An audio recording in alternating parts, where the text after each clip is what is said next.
रघु गांव लौटते समय सोच में डूबा हुआ था। उसके मन में कई सवाल घूम रहे थे। क्या गांव वाले मेरी बातें मानेंगे? क्या मेरा परिवार मुझे अपनाएगा? और सबसे बड़ी बात, क्या मैं सच में खुद को बदल पाऊंगा? रास्ते भर वह अपने बीते समय के बारे में सोचता रहा। जब वह गांव के करीब पहुंचा तो उसने देखा कि गांव के लोग उसके नाम के साथ बातें कर रहे थे। कुछ कह रहे थे, रघु मंदिर गया था, वह अब तक वापस नहीं आया। लगता है वह भी श्राप का शिकार हो गया। किसी ने कहा, शायद वह मर चुका है। यह सुनकर रघु का दिल भर आया। उसे समझ आया कि उसका घमंड और लालच उसे अपनों से कितना दूर ले गया था। वह सीधे अपने घर पहुंचा। वहां का नजारा देख उसकी आंखें नम हो गईं। उसकी पत्नी सुमन चूल्हे के पास बैठी रो रही थी। उसके दोनों बच्चे उसे सहलाते हुए समझाने की कोशिश कर रहे थे। माँ, पिताजी वापस आ जाएंगे, आप मत रोइए। रघु ने धीरे से दरवाजे पर दस्तक दी। सुमन ने चौंक कर देखा और दरवाजे की ओर दौड़ी। जैसे ही उसने दरवाजा खोला, वह कुछ पलों तक स्तब्ध रह गई। सामने रघु खड़ा था, मिट्टी में सना, कमजोर और थका हुआ। सुमन के होंठ कांपने लगे।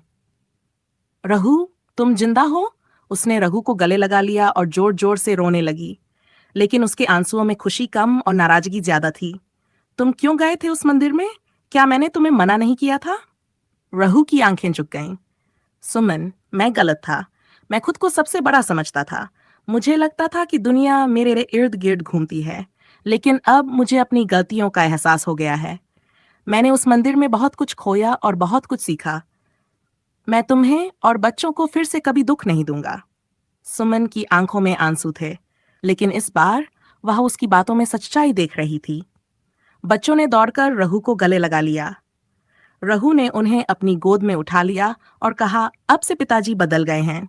मैं तुम्हारे साथ समय बिताऊंगा और तुम्हें वह खुशियां दूंगा जिन तुम हकदार हो।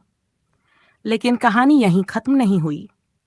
अगले दिन रघु ने गांव के चौपाल पर सभी लोगों को बुलाया। वह सबके सामने खड़ा हुआ और कहा, मैंने बहुत गलतियां की हैं। मैं लालच और अहंकार में डूबा हुआ था। मैंने आप सबकी बातों को हमेशा मजाक समझा, लेकिन अब मुझे समझ आ गया है कि मैं कितना गलत था।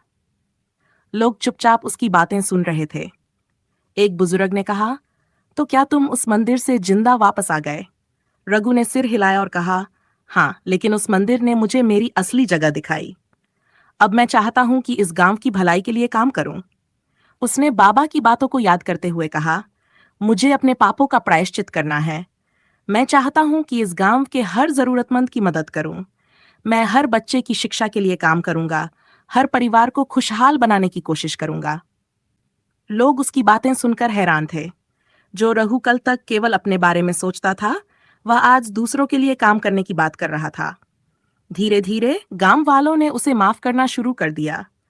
रघु ने अपनी जमीन का एक बड़ा हिस्सा गांव के गरीब किसानों को दे दिया। उसने अपने घर को एक पाठशाला में बदल दिया, जहां बच्चे पढ़ाई करने आए। उसने अपने समय और धन का इस्तेमाल गांव को सुधारने में किया। लेकिन ये सब करते हुए रघु के मन में हमेशा एक डर रहता था। क्या उसकी मेहनत सच में उसे उस श्राप से पूरी तरह मुक्त कर सकेगी? क्या वह सच में अपने पापों का प्रायश्चित कर पाएगा? कहानी जारी रहेगी।